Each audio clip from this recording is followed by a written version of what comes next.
لساني يفقه قولي رب زدني علما سبحانك لا علم لنا إلا ما علمتنا إنك أنت العليم الحكيم.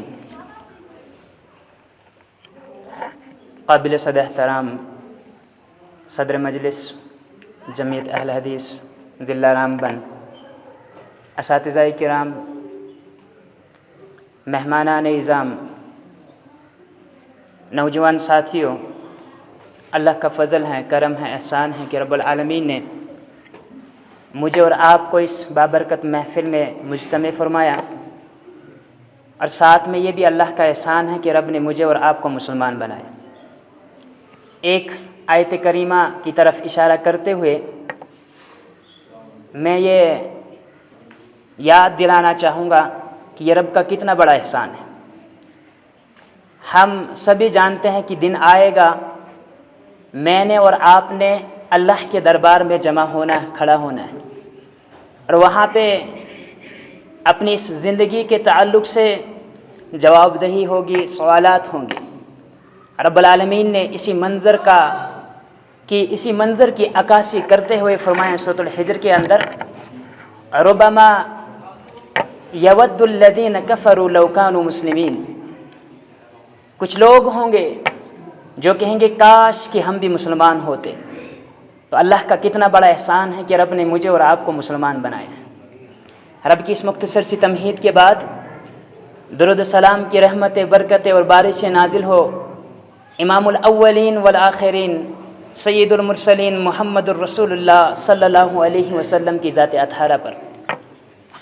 حاضرین کرام، عنوان آپ کے سامنے آیا ہے اور ہم مسلمان بھی ہیں. امام الطبری رحمہ اللہ نے اپنی تفسیر کے اندر سورۃ النور کے حوالے سے ایک واقعہ ذکر کیا ہے. فرماتے ہیں ان عمر رضی اللہ عنہما بینما هو قائم فی مسجد النبی صلی اللہ علیہ وسلم. عمر بن خطاب رضی اللہ تعالی عنہ مسجد نبوی کے اندر کھڑے ہیں. فرمائے اس حال میں کہ وَإِذَا رَجُلٌ مِّن دَحَاكِينِ الرُّومِ قَائِمٌ عَلَى رَأْسِهِ. روم کے کسانوں میں سے، دیہاتیوں میں سے ایک شخص آیا ہوا ہے، اور وہ بھی عمر بن خطاب رضی اللہ تعالی عنہ کے ساتھ میں کھڑا ہے.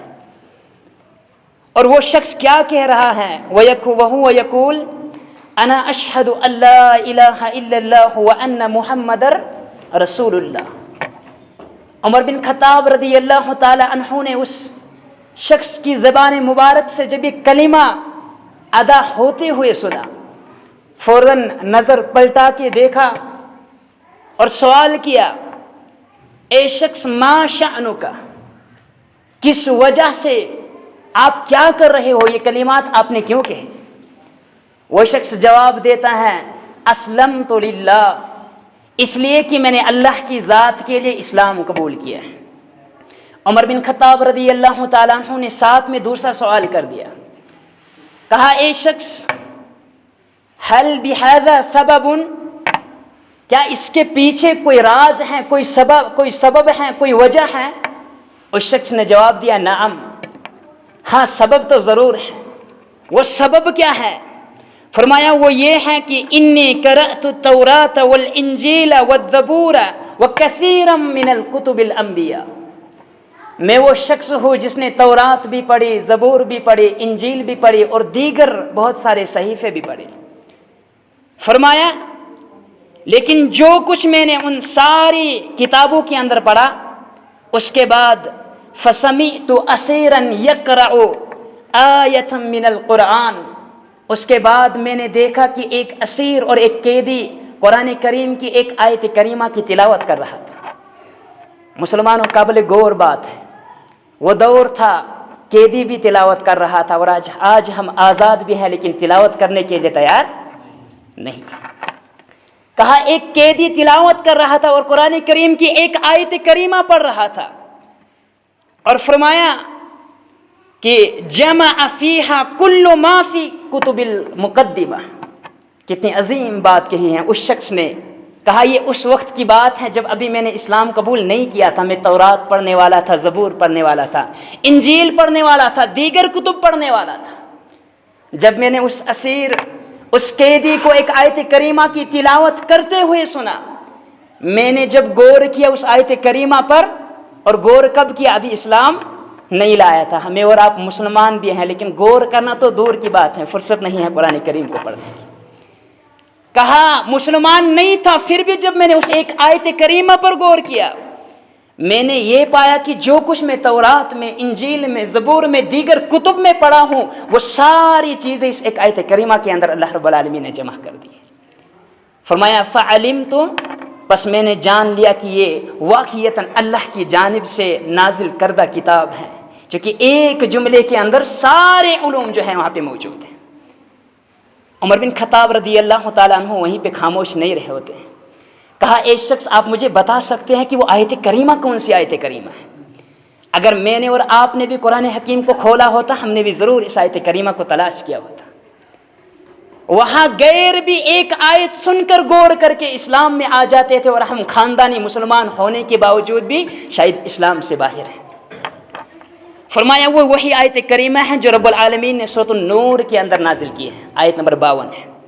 وَمَن يُطِعِ اللَّهَ وَرَسُولَهُ وَيَخْشَ اللَّهَ، ہر وہ شخص جو اللہ کی اطاعت کرتا ہے، محمد الرسول اللہ صلی اللہ علیہ وسلم کی اطاعت کرتا ہے اور اللہ سے ڈرتا ہے، وَيَتَّقِهِ، اور اللہ رب العالمین کا تقوی اختیار کرتا ہے، فَأُولَٰئِكَ هُمُ الْفَائِزُونَ۔ اب اس آیت کریمہ کے اندر کس طرح سے سارے علوم جمع ہو گئے؟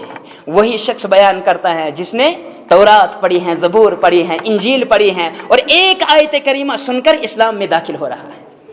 کہا جہاں تک تعلق ہے اس آیت کریمہ کا، رب العالمین کا جو فرمان ہے وَمَن يُطِعِ اللَّهَ فِي الْفَرَائِضِ، جس نے بھی اللہ کی اطاعت کی، اس میں سارے فرائض جمع ہیں، جتنے بھی فرائض ہیں وہ سب کے سب اس جملے کے اندر ہیں، جس نے اللہ کی اطاعت کی۔ اور فرمایا وَرَسُولَهُ، اور اس میں ساری سنن جمع ہیں۔ اسی طرح سے وَيَخْشَ اللَّهَ، اپنی اس زندگی کے بارے میں جو ابھی تک گزار چکا ہے، ہم نے بھی نافرمانیاں کی ہیں، زندگی کو خراب کر دیا ہے، اپنے نفوس پر ظلم کیا ہے۔ فرمایا یہ جملہ آج تک کی زندگی کے بارے میں، اگر میری 18 سال عمر ہے، 24 سال عمر ہے، 70 سال عمر ہے، میں نے آج تک جو کیا وہ اللہ کی فرمان برداری میں نہیں گزارا، اس لیے اللہ کی خشیت اس کے دل میں آ جاتی ہے۔ وَيَتَّقِهِ، اور آئندہ جو زندگی باقی ہے اس کے بارے میں اللہ کا تقوی اختیار کرتا ہے۔ فَأُولَٰئِكَ هُمُ الْفَائِزُونَ، یہی لوگ کامیاب انسان، ان کے علاوہ کوئی اور کامیاب نہیں ہو سکتا۔ بہرحال وقت مختصر ہے، جس آیت کریمہ کی تلاوت آپ کے سامنے ابتدا میں کی گئی، سورۃ النحل کے اندر رب العالمین فرماتے ہیں وَضَرَبَ اللَّهُ مَثَلًا قَرْيَةً كَانَتْ آمِنَةً مُطْمَئِنَّةً، اللہ رب العالمین کہتے ہیں کہ رب العالمین نے تمہارے لیے ایک ایسی بستی کی مثال بیان کی ہے جو مطمئن بستی تھی، امن اور سکون والی بستی تھی۔ یَأْتِیہا رِزْقُہا رَغَدًا فِی کُلِّ مَکَانٍ، کہ اس کے لیے من کل مکان، چاروں طرف سے اس کے لیے رزق آ رہا تھا۔ دو عظیم نعمتوں کا تذکرہ یہاں پہ ہوا ہے، ایک ایسی بستی جو بستی امن والی بستی تھی، جو بستی سکون والی بستی تھی، اور ہر طرف سے اس کے لیے رزق کے دروازے کھلے ہوئے تھے۔ گویا کہ دو عظیم نعمتیں اللہ رب العالمین نے ان کو دی تھی، اور یہ دونوں عظیم نعمتیں جو ہے لازم اور ملزوم ہیں، ایک طرف سکون امن اور دوسری طرف رزق۔ اگر امن ہوگا، سکون ہوگا، لیکن آپ کے پاس رزق نہیں ہے تو اس امن سے آپ مستفید نہیں ہو سکتے۔ دوسری جانب اگر آپ کے پاس ساری چیزیں دستیاب ہیں، سارا مال ہے، رزق ہے، سب کچھ ہے، لیکن باہر نکل نہیں سکتے آپ چونکہ باہر کرفیو لگا ہوا ہے، امن نہیں ہے، سکون نہیں ہے، خوف ہے، اس لیے یہ دونوں چیزیں لازم اور ملزوم ہیں، امن بھی ہو اور ساتھ میں رزق بھی ہو۔ یہی مثال رب العالمین نے بیان کی ہے کسی بستی کی جو امن والی بستی تھی اور ہر طرف سے رزق آ رہا تھا، اور آج یہی انہی دو چیزوں کے لیے امت مسلمہ پریشان ہے۔ ایک تو امن کہیں پہ نہیں مل رہا ہے، اس انسان کو اپنے گھر میں بھی امن نہیں، اپنے کچن میں بھی امن نہیں، اپنی تنہائی میں بھی سکون نہیں، معاشرے میں امن نہیں، قصبے میں امن نہیں، اس ملک میں امن نہیں، دنیا میں کہیں امن نہیں مل رہا ہے۔ اور دوسری بات یہ کہ ہر کوئی پریشان ہے اپنے رزق کے معاملے میں، روزگار کے معاملے میں۔ رب العالمین نے فرمایا وہ بستی تھی، اس میں یہ دونوں چیزیں موجود تھیں. فرمایا فَكَفَرَتْ بِأَنْعُمِ اللَّهِ، لیکن جب ان بستی والوں نے اللہ رب العالمین کی ان نعمتوں کا کفر کیا، انکار کیا، شکریہ ادا نہیں کیا، حق ادا نہیں کیا، فرمایا فَأَذَاقَهَا اللَّهُ لِبَاسَ الْجُوعِ وَالْخَوْفِ، اللہ رب العالمین نے بدلے میں انہیں بھوک کا لباس پہنا دیا، خوف کا لباس پہنا دیا. ایک طرف امن تھا، لیکن جب اللہ کے احکام کی پیروی نہیں کی، اللہ کے شکر گزار نہیں بنے، تو اللہ نے امن ان سے چھین لیا، اور جو رزق ہر طرف سے آ رہا تھا جو ہے بھوک کا لباس پہنا دیا. تو یہاں پہ سبب معلوم ہوتا ہے کہ امن کیوں کر چھینا جاتا ہے، یہ رزق کی تنگی کیوں کر آتی ہے. جب انسان اللہ رب العالمین کا فرما بردار نہیں رہتا ہے تو یہی وجوہات ہیں، یہی اسباب ہیں. فرمایا بما کانوا یصنعون، یہ ان کے ان اعمال کا بدلہ ہے جو کیا کرتے تھے. اور رب العالمین نے فرمایا وما ربک بظلام للعبید، تمہارا رب کسی بندے سے ظلم کرنے والا نہیں ہے. اور بھی کچھ باتیں بیان کرنی تھی لیکن وقت اجازت نہیں دیتا ہے. ایک بات پھر بھی ذکر کرنا چاہوں گا. ابو دردہ رضی اللہ تعالیٰ عنہ کے تعلق سے ایک واقعہ ذکر کرنا چاہوں گا، اسی پر اپنی بات کو ختم کرتا ہوں.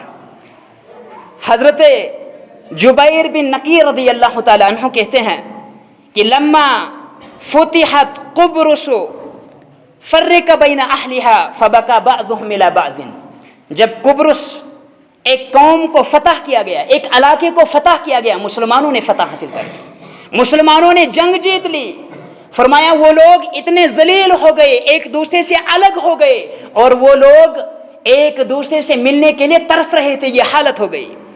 اس حال میں کہا میں نے ورأیت ابا دردہ، میں نے ابو دردہ رضی اللہ تعالیٰ عنہ، وہ صحابی رسول ہیں صلی اللہ علیہ وسلم، جن کے تعلق سے یہاں تک بھی آیا ہے. ایک واقعہ ذکر کرنا چاہوں گا مختصراً. ابو دردہ رضی اللہ تعالیٰ عنہ نے دیکھا ایک بیل ہے جو بیٹھا ہوا تھا، دو بیل بیٹھے ہوئے تھے، ایک بیل کھڑا ہو گیا، دوسرے بیل نے جب ایک بیل کو کھڑا ہوتے دیکھا تو دوسرا بھی کھڑا ہو گیا. آپ نے مشاہدہ کیا ہوگا، جب ایک جانور کھڑا ہوتا ہے دوسرا بھی کھڑا ہو جاتا ہے. ابو دردہ رضی اللہ تعالیٰ عنہ رونے لگ گئے. پوچھنے والوں نے پوچھا اے ابو دردہ اس میں رونے کی کون سی بات ہے، ارے دو جانور تھے کھڑے ہو گئے، بس رونے کی کون سی بات ہے. کہا رونے کی یہ بات ہے کہ یہ جو بیل ایک کھڑا ہو گیا، دوسرے بیل نے اسے دیکھا یہ بھی کھڑا ہو گیا، مومن کی یہی مثال ہے، وہ اسی طرح سے ایک دوسرے کے دکھ درد کو سمجھتے ہیں. ہر واقعے سے وہ استدلال کیا کرتے تھے. یہی ابو دردہ رضی اللہ تعالیٰ عنہ جب دشمن پر مسلمان فتح حاصل کرتے ہیں یہ رونے لگ جاتا ہے اور اکیلا بیٹھا ہوا ہے. اور اس صحابی رسول نے، راوی نے پوچھا کہ آج بھلا رونے کی کون سی بات ہے، یہ تو ایسا دن ہے کہ جس دن ہم نے فتح حاصل کی ہے، کامیابی حاصل کی ہے اسلام نے اور اسلام کے ماننے والوں نے. کہا کیا ہو گیا اے جبیر رضی اللہ تعالیٰ عنہ، تمہیں کیا ہو گیا، کیا تم نہیں دیکھتے ہو یہ کیسی قوم تھی جسے اللہ نے بادشاہت دی تھی، جسے اللہ نے بہت طاقتور بنایا ہوا تھا، یہ ایسے کھانے کھاتے تھے کہ ہم نے وہ کھانے کبھی دیکھے ہی نہیں تھے، لیکن جب انہوں نے اللہ رب العالمین کی نافرمانی کی اور اس کی حالت کیا ہوگی یہ آپ کے سامنے آیا ہے. اس وجہ سے ابو دردہ رضی اللہ تعالیٰ عنہ جب ایک دشمن نافرمان قوم کو بھی اللہ ہلاک کرتا ہے اسے رونا آتا ہے، یہ سوچ کر کہ اگر مسلمان بھی اپنے رب سے رشتے کو توڑ لیں گے ان کی بھی حالت یہی ہو جائے گی. آج وہی حالت ہمارے سامنے ہے. یہ چند اسباب تھے جو مختصر وقت میں نے آپ کے سامنے بیان کرنے کی کوشش کی. رب العالمین سے دعا کرتے ہیں اللہ تو امن دینے والا ہے، تو سکون دینے والا ہے، سارے خزانے ربا تیرے پاس ہیں. اللہ تجھ سے مانگتے ہیں ہماری زندگی کو امن اور سکون والی زندگی بنا دے. اللہ ہمیں ایک دوسرے کا خیر خواہ بنا دے. اللہ ہمیں حقوق ادا کرنے کی توفیق عطا فرما دے. الہ العالمین جو ہمارے علماء ہیں، مشائخ ہیں، اساتذہ ہیں، رب تادیر ان کا سایہ ہم پر قائم و دائم رکھ. الہ العالمین ان کی حفاظت فرما، امت مسلمہ کی حفاظت فرما. الہ العالمین ہر کسی کی حفاظت فرما. رب ہر کوئی پریشان حال ہے، سب کی پریشانیوں کو دور فرما. رب میرا اور ہم سب کا یہاں پہ جمع ہونا اپنی